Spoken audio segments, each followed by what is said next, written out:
আজকে গুলাব জামুন দেখতেই পাচ্ছেন, গুলাব জামুনের রেসিপি নিয়ে চলে এসেছি।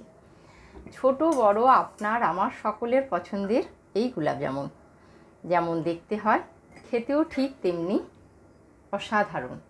বাড়িতে হঠাৎ কোনো অনুষ্ঠান বা কোনো গেস্ট আসবে, ছোটোখাটো অনুষ্ঠানে আপনারা এরকমভাবে গুলাব জামুন বানিয়ে ফেলতে পারেন। খুবই ভালো লাগে খেতে, আমার বাড়িতে সকলের খুবই পছন্দের। তাই চলুন কথা না বাড়িয়ে আজকের এই গুলাব জামুন রেসিপিটি দেখে নিই। রসে ভরা গুলাব জামুন। নমস্কার বন্ধুরা, আমি দুবাই থেকে চৈতালি বলছি। চৈতালি লাইফস্টাইল অ্যান্ড রসইঘরে আপনাদের সকলকে অনেক অনেক স্বাগত। আজকের রেসিপি গুলাব জামুন। চলুন দেখে নেওয়া যাক। আজকে গুলাব জামুন বানাবো। তো গুলাব জামুন ছোট বড় সকলেরই পছন্দের একটা মিষ্টি। আমার বাড়িতে আমার ছেলেরা খুবই পছন্দ করে।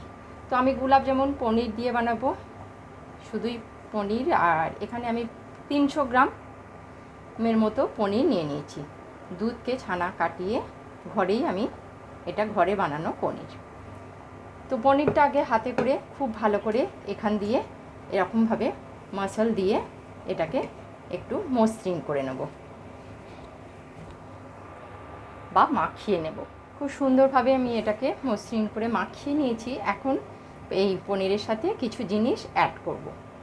আমি এখানে 5 চামচ ময়দা নিয়েছি, 2 চামচ ঘি,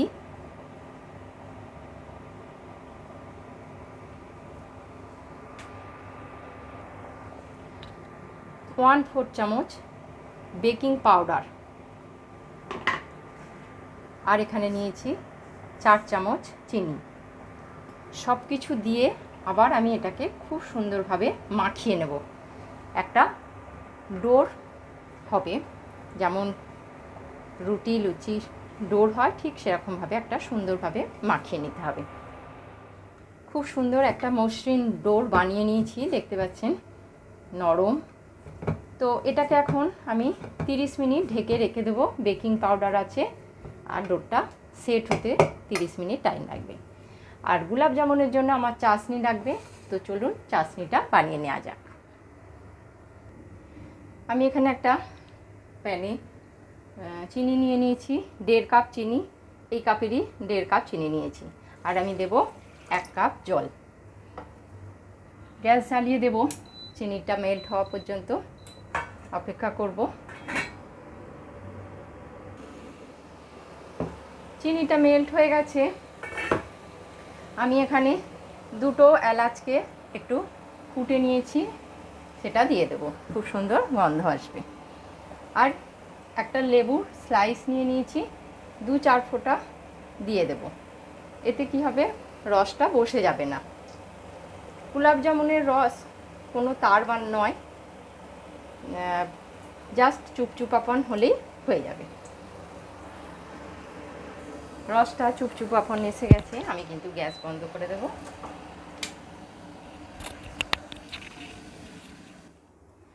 তিরিশ মিনিট হয়ে গেছে, এটা মাখানো আছে। আমি এবার গুলাব জামুন বানাবো। একবার হাতে করে একটু মাখিয়ে নেব।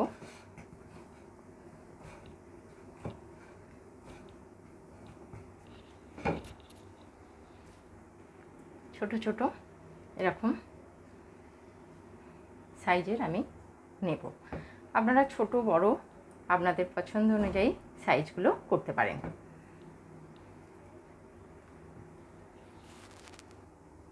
আমি এরকম লিচিগুলো কেটে নিয়েছি। আর এখানে কিছু এলাচের দানা নিয়ে নিয়েছি। এর ভিতরে এরকমভাবে 2-3টে দানা দিয়ে দেব। দিয়ে আমি এটাকে পাকিয়ে নেব গোল করে। খুব মসৃণভাবে পাকাতে হবে যাতে ফাট না আসে। এর ভিতরে আমি এরকম এলাচ দিয়েছি, আপনারা চাইলে কিন্তু কিশমিশ দিতে পারেন। অনেকে পুর দেয়, এর সাথেই ড্রাই ফ্রুট দিয়ে পুর দেয়, কিন্তু আমি এলাচ দিয়েই বানাবো। এতে খুব সুন্দর একটা এলাচের গন্ধ এসে যাবে। এরকমভাবে পুড়ে আর খুব সুন্দরভাবে একটা মসৃণ বল বানাতে হবে। এতে দেখবেন ফাটল যাতে না আসে, তাহলে ভাজার সময় অনেকটা ফেটে যাবে। এমনি গোলাপ জামুন ফাটল আসে। তেল বসিয়ে দিয়েছি, আমি এবার পনিরগুলো গোলাপ জামুনগুলো ভাজবো। আমি গোলাপ জামুনগুলো দেখতে পাচ্ছেন খুব সুন্দরভাবে পাকিয়ে নিয়েছি, একেবারে মসৃণ একটা রোল হয়েছে।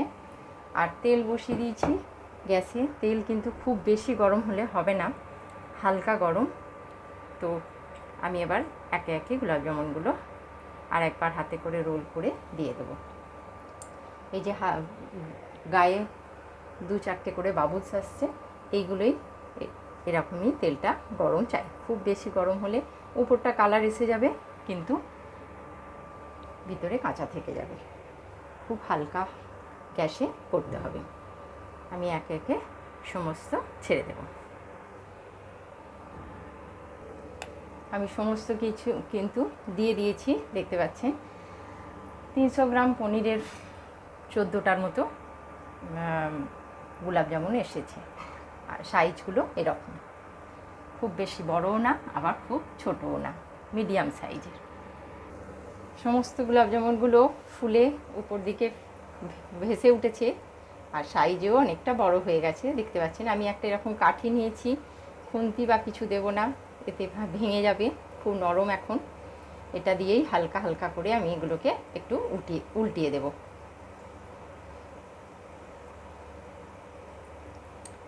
অল্প অল্প কালারও এসেছে নিচের দিকটা।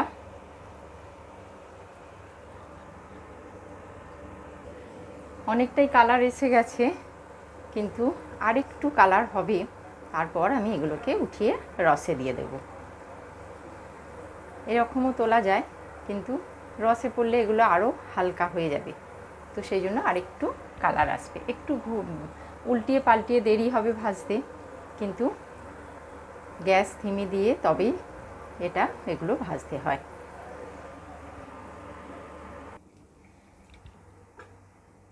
গোলাপ জামুনগুলো কালার এসে গেছে, খুব সুন্দর কালার এসে গেছে। আমি এখন এবার এগুলোকে তেল ঝরিয়ে উঠে নেব। এর থেকে আর বেশি কালার করব না।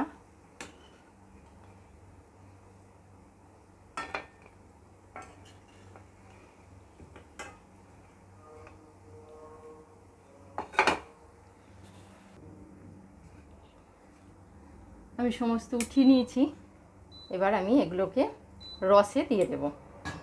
রস আগের থেকেই করা আছে, তো রসে দিয়ে এগুলোকে আমি 5 মিনিট একটু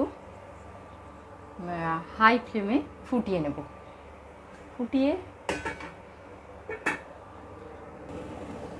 ফুটে গেছে, দেখতে পাচ্ছেন। আমি এগুলোকে 5 মিনিট ফুটিয়ে এবার ঢেকে এটাকে রেখে দেব সারা রাতের জন্য। আপনাদের হাতে টাইম থাকলে সারা রাতের জন্য রেখে দেবেন, খুব সুন্দর রস ঢুকে একেবারে টইটুম্বুর হয়ে যাবে। আর তা না হলে হাতে যদি টাইম কম থাকে তাহলে 4-5 ঘন্টা রেখে দিলেও হবে। তো দেখতে পাচ্ছেন রসে ফুটছে বলে এগুলো অনেকটাই ফুলে যাচ্ছে, আরও ফুলে যাবে রস ঢুকলে।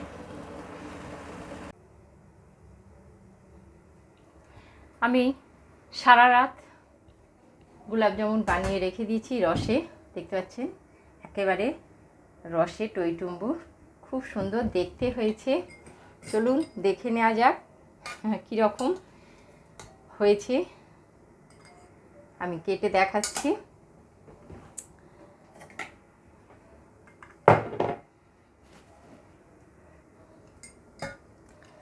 এই যে দেখতে পাচ্ছেন খুব সুন্দর একেবারে রসে ভরা আর খুব সুন্দর নরম সফট হয়েছে। তো এরকমভাবেই আপনারাও গোলাপ জামুন বানিয়ে ফেলুন, আপনাদের গোলাপ জামুনও খুবই ভালো আসবে। আর গোলাপ জামুন দেখতে যেমন আর মিষ্টির মধ্যে সকলেই খুবই পছন্দ করে থাকে গোলাপ জামুন। আজকে গোলাপ জামুনের রেসিপি কেমন লাগলো কমেন্ট করে কিন্তু অবশ্যই জানাবেন। ভালো লাগলে একটা লাইক করবেন, শেয়ার করবেন, সাবস্ক্রাইব করতে তো একদমই ভুলবেন না।